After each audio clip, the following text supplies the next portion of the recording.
All right, so we are now going to talk to someone who was inside the White House, inside the task force, inside the CDC when the world shut down in 2020. And whether you agree with him or not, his story is one you probably haven't fully heard. Dr. Robert Redfield was the director for the Centers for Disease Control and Prevention during the first year of the COVID-19 pandemic. He was a lifelong virologist, a military doctor, one of America's top infectious disease specialists, and a man who, long before COVID, built his entire career warning this country about viral threats that he says our government consistently ignored. And during COVID, he was the man who was supposed to be the nation's top public health voice. But inside the administration, he was often the dissenter. According to his new book, Redfield's Warning, he did not support shutting down the entire country, and he argued against universal school closures. He believed the early 15 days to slow the spread was a temporary mitigation measure, not a justification for prolonged lockdowns. He repeatedly pushed for transparency, for admitting what the government didn't know, and for acknowledging that certain people were at higher risk than others. He also says the public was misled about masks, that the evidence for mandates was far weaker than the government claimed, and that vaccine mandates, quote, were a mistake that damaged public trust. And while the media was celebrating Anthony Fauci as the face of the pandemic, Redfield was one of the very first high-ranking officials to say this virus likely came from a lab. And he was immediately attacked, smeared, called a racist and a conspiracy theorist, even censured by his state legislature simply for expressing his scientific opinion. Now, Redfield says he was ignored inside the task force when he tried to raise concerns about transparency. He says he was sidelined by officials at the Department of Health and Human Services. He says scientists, prominent scientists, sent him death threats after he said the origin was likely a lab leak. He and his wife even received letters filled with white powder. So tonight, we're going to talk to the man who was inside the chaos, inside the science, inside the politics, inside the pressure. We're going to ask him what really happened in those early months, who pushed for lockdowns, who pushed for masks and mandates, who controlled the messaging, who silenced dissent, what did Fauci, Birx, Trump, and HHS Secretary Alex Azar say behind closed doors, and why does he believe he wasn't allowed to speak openly about what he knew?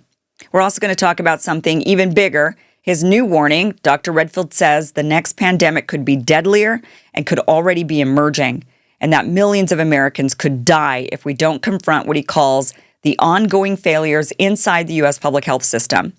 And yes, we are going to talk about Anthony Fauci. Now, this is not a man coming from outside throwing stones, rather. This is someone coming from inside the arena.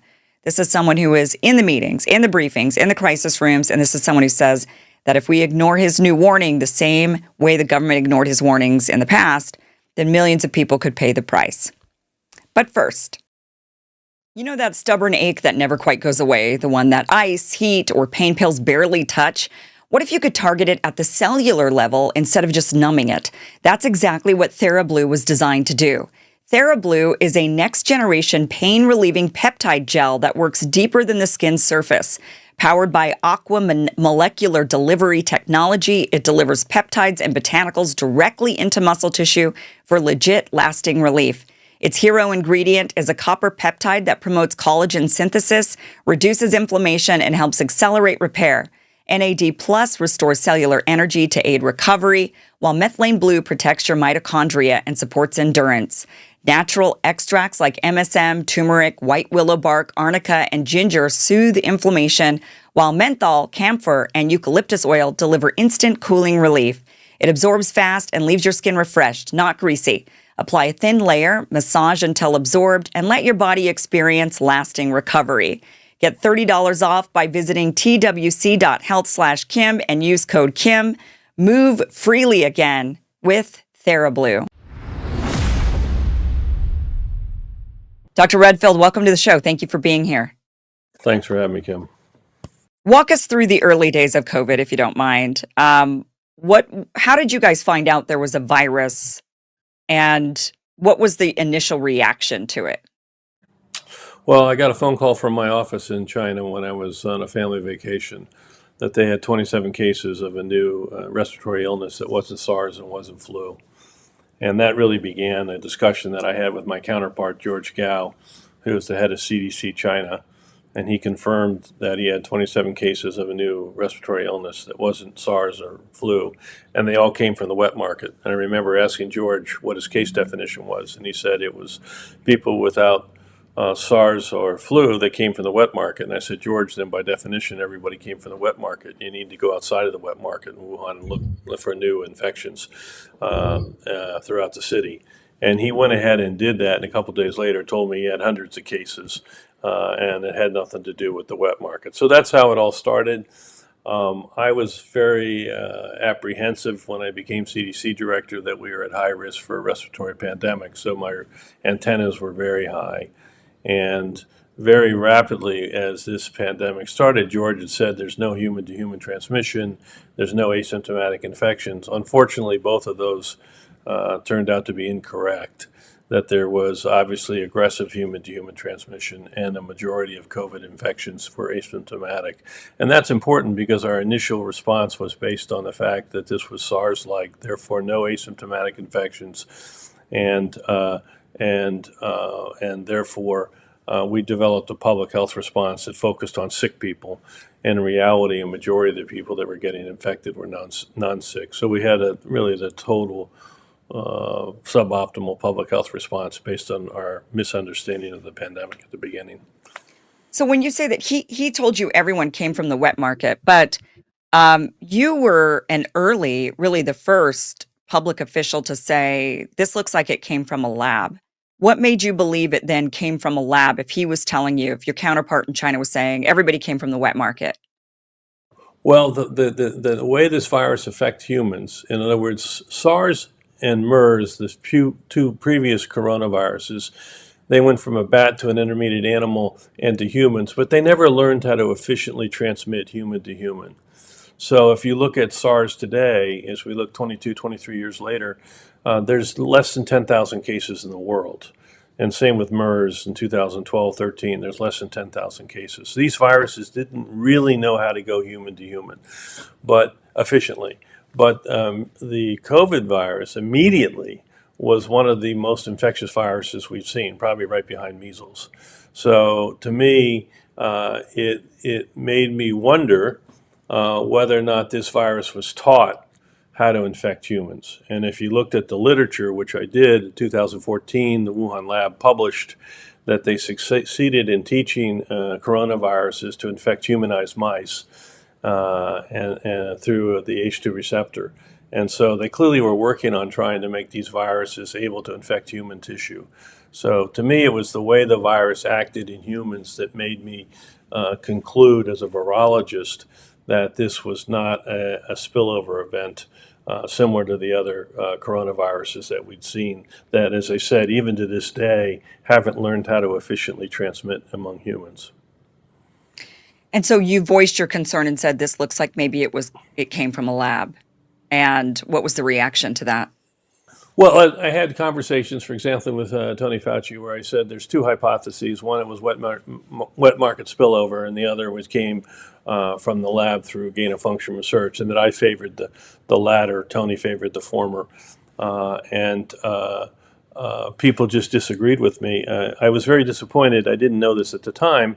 They had multiple discussions about this in the first days of February. Fauci and a number of scientists discussed this. And unfortunately, I wasn't invited to be part of those discussions. But I've always felt that this virus, since early mid-January, I was pretty confident that the most likely hypothesis for this virus's origin was gain-of-function research from the lab. So you thought it came from a lab. You said in January, I think this came from a lab. Fauci says, nah, I think this came from the wet market. But then in February, there was conversation with other scientists who agreed with you, who said, this looks like it comes from a lab. And they obviously, I mean, we now know they were completely shut down. Yeah, and of course the scientists that agreed with me that were on the telephone calls with Fauci all changed their opinion within days Why is and that? said that I Why don't did know the answer. I think there's my view is that the scientific community has not acted consistent with science, which was to support the two hypotheses and to investigate them scientifically. They immediately rallied around a single hypothesis that it came from the lab. That it came from nature spillover. And my own view is it's because they were trying to protect gain of function research. Tell us, why do you think the scientific community Why did these scientists who said we think it came from a lab and they suddenly changed their minds on that? What is it about the scientific community or the culture that is causing everybody to just fall in line with whatever narrative they're supposed to fall in I line with, think I my guess? own view that this pandemic was caused by science and gain of function research. I think the scientific community, after some discussions with each other, realized if it was thought that this came from science, that would then lead to greater oversight and regulation of science. Hmm. And they didn't want regulation or oversight for science. I've called for a moratorium on gain of function research. Fauci and others were strong proponents of gain of function research. So I really think it was a decision to protect what they believed was science from oversight and regulation. And that was the entire motivation of saying, no, this came from the wet market and not from a lab. I don't think they believed that personally. I mean, I think science would have gone after both hypotheses. And I've always said that their approach was, Collins and Fauci's approach was antithetical to science. When they basically in February, the first week of February, sort of came down and said this came from the wet market. Yeah. They should have said there's two, like I said, there's two hypotheses. And at that time, I think they were both credible. I will say now go fast forward, 2-3 years, we've not found an intermediate animal for SARS that it's for COVID-19, it's really just supports more and more the idea that this came from the laboratory. And then when you do your homework and you find out that this laboratory published experiments showing how to infect coronaviruses into human tissue back in 2014, I think it just points to the fact that they were doing gain of function research, and this pandemic was a direct consequence of that. Tell us about the death threats that you received and why did you receive them? Well, I think the scientific community was not open to discussing the possibility that this came from a laboratory. And as I said, because I think they didn't want science regulated. And I don't know what motivated people to want to threaten me. I will say one of them was a very, very prominent scientist who wrote a letter, which I still have. I was going to put in my book, but I decided not to. I'll save it for future. But it was very discouraging how people felt that because of my hypotheses, my view that this came from the lab, that somehow I should do the world a favor and leave it. So I'm very disappointed. So we had other threats. We had the letters in our mailbox that were full of white powder. It turned out not to be anything, but you didn't know when you opened it. And you think that those came from other scientists who were worried about you Well, shutting one of down? them was sure. One of them I know was from another scientist because he signed it. Yeah. And it was a death threat? It was a letter that stated I should do the world a favor and science a favor by ending my life. Thank you for watching this clip from the full Kim Iverson Show, which you can catch Monday through Friday, 2 p.m. Pacific, 5 p.m. Eastern at KimIversonShow.com. It is free for you to watch. Again, 2 p.m. Pacific, 5 p.m. Eastern, KimIversonShow.com. See you there.